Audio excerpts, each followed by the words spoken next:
ایک آدمی کا واقعہ آتا ہے کہ اس کو اللہ نے 6 بیٹیاں عطا فرمائی. کتنی بیٹیاں دی؟ 6.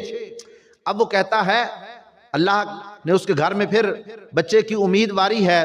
وہ کہتا ہے اگر میری 7ویں بیٹی پیدا ہو گئی نا تو اب کہتا ہے میں اس کو طلاق دے دوں گا. کبھی کہتا ہے کہ میں دوسری شادی کرا لوں گا. اب وہ اس چکر میں ہے کہ 6 بیٹیاں مجھے اللہ نے دی ہیں، اگر 7ویں بیٹی پیدا ہو گئی کیا کبھی کہتا ہے میں اس کو کیا کر دوں گا؟ طلاق دے دوں گا. کبھی کہتا ہے میں اپنی بیوی کو طلاق دے دوں، کبھی کہتا ہے میں اور شادی کر لوں گا.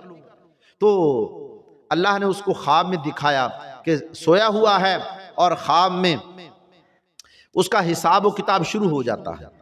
تو فرشتے اس کو پکڑتے ہیں، اس کو حکم ہوتا ہے کہ جاؤ اس کو جہنم میں لے جاؤ.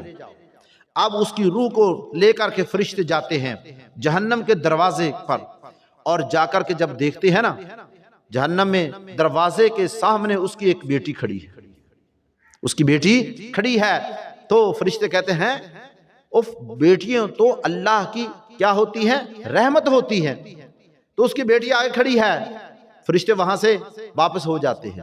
جب دوسرے دروازے پر لے کر کے جاتے ہیں اس کی بیٹی وہاں دوسری کھڑی ہے. 6 کے 6 دروازے، ہر دروازے پر اس کی روح کو لے کر کے جاتے ہیں اور 6 کے 6 دروازے ان کی بیٹیاں وہاں کھڑی ہیں. 6 کی 6 بیٹیاں جہنم کے دروازے پر کھڑی ہیں. اور اس کے بعد ایک دروازہ بچ گیا. اب 7واں دروازہ.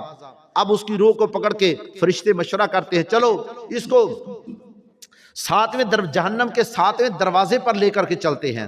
اب اس کی روح کو لے کر کے جب 7ویں دروازے پر لے جا رہے ہیں نا تو بڑا پریشان ہے، اللہ سے گڑ گڑا رہا ہے، رو رہا ہے، کانپ رہا ہے کہ اب تو مجھے جہنم میں پھینک دیں گے.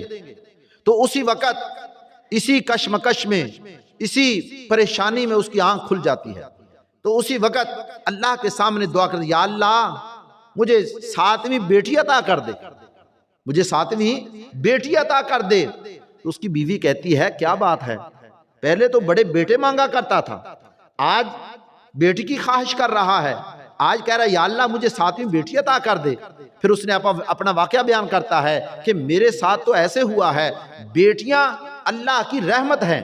بیٹیاں کیا اللہ کی رحمت ہیں.